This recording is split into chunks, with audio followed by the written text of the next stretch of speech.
Magandang gabi po, Luzon, Visayas at Mindanao. Nagrigodon sa huling araw ng sesyon ng Senado kanina.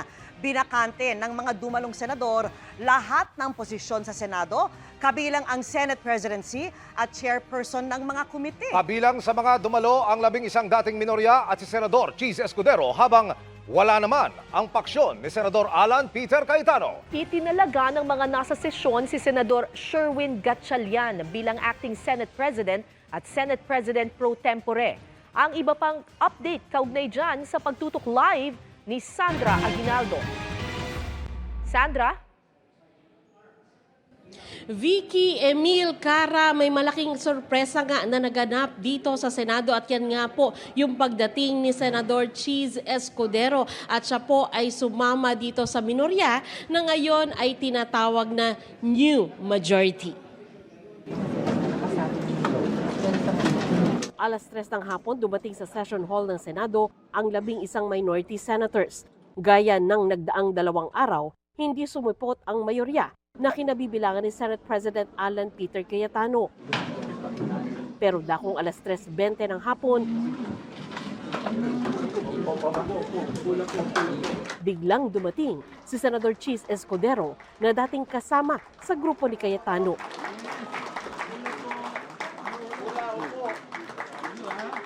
Niyakap siya ng ilang senador. Kasunod nito, umakyat sa upuan ng Senate President si Senador Sherwin Gatchalian upang buksan ang sesyon. The 69th session of the Senate in the first regular session of the 20th Congress is hereby called to order. Ang Senate Secretary na iniluklok ni Cayetano ang dapat magsasagawa ng roll call pero tumanggi ito. The Secretary refused to call the roll. Sa pag-anib sa kanila ni Escudero, ang dating 11 minority senators naging 12, bilang na mas marami sa 10 ng grupo ni Cayetano. With 12 senators present, the chair declares a quorum.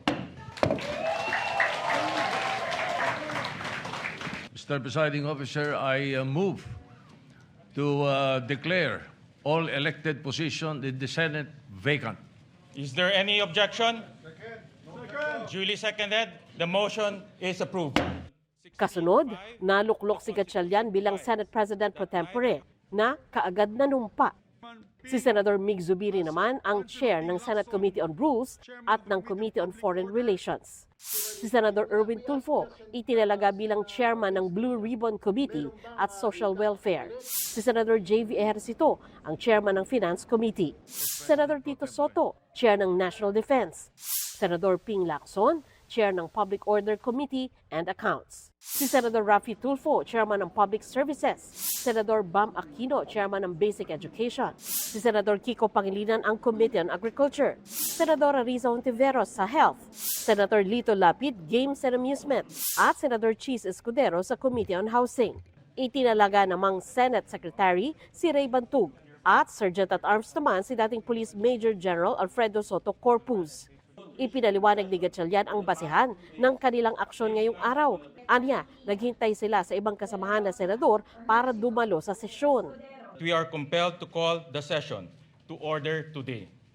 After the Senate adjourned on May 26, 2026, session was scheduled to resume on Monday, June 1, 2026, and on Tuesday, June 2, 2026. But the former Senate President failed to appear in both instances. Further, Article 6, Section 16(5) of the Constitution provides that neither House shall, during sessions of Congress, adjourn for more than 3 days without the consent of the other House. The Senate has been adjourned and unable to resume session for the past 2 days, placing us on the brink of constitutional violation had we not convened today. Thus, in the absence of a duly consulted postponement and the continued absence of the former Senate President pro tempore, and members of the majority, we are compelled to call the session to order. Inilatag din niya ang legal na batayan kung bakit 12 senators lang at hindi 13 ang bilang na ginamit nila para magdeklara ng quorum. The quorum of 12 is based on majority of 22 senators over whom jurisdiction can be obtained by the Senate. This is in full accord with the ruling of the court in Avellino versus Cuenco that an absolute majority of 12 out of the 23 members can constitute a constitutional majority of the Senate for quorum purposes. Ang tinutukoy na Supreme Court decision ay ibinaba noong March 4, 1949 sa kasong Jose Avellino versus Mariano Cuenco. Sa naturang kaso, kinilala din ng Supreme Court na hindi 24 senators ang dapat pagbatayan ng quorum. Kaya para sa new majority, 22 senators na lamang ang kabuang bilang nila dahil nakakulong ang isa habang nagtatago naman ang isa pa. Bago matapos ang sesyon, naitalaga naman si Gatchalian bilang acting president ng Senado.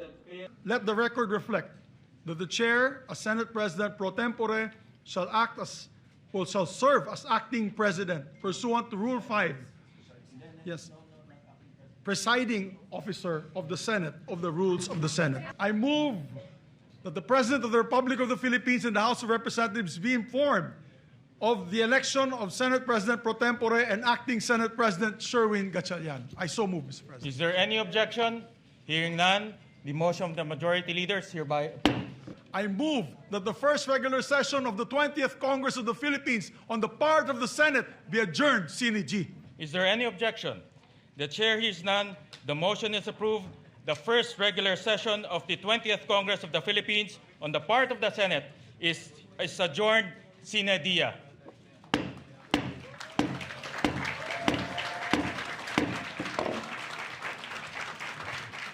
Sa press conference ni New Majority spokesperson Erwin Tulfo, pinaliwanag nito na nananatiling Senate President si Cayetano dahil hindi nila nakamit ang bilang ng 13 senators para maalis ito sa pwesto. We cannot touch the Senate presidency because we don't have 13. Pero pagkatapos ng press conference, naglabas ng pahayag ang bagong Senate Majority. Nilinaw nila, hindi na raw si Cayetano ang Senate President dahil diniklara nilang bakante ang lahat ng posisyon, kabilang ang posisyon ng Senate President. Hindi lang daw naihalal si Gatchalian bilang Senate President dahil kailangan ng 13 na boto ng mga senador sa ilalim ng konstitusyon.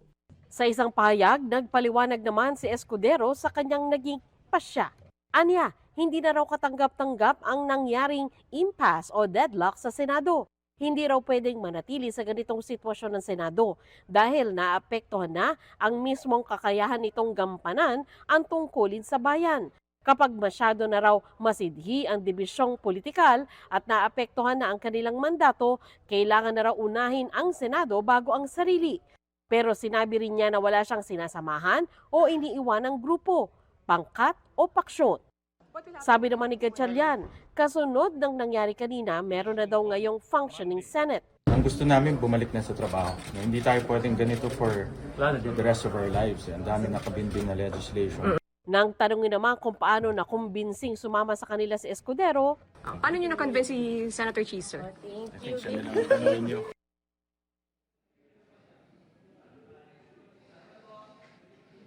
Kara, dahil nga dito sa pagbabago ngayon dito sa Senado ay pinagbigay alam na raw ng new majority sa House of Representatives at maging sa Malacanang ang mga naging pagbabago dito. Kara?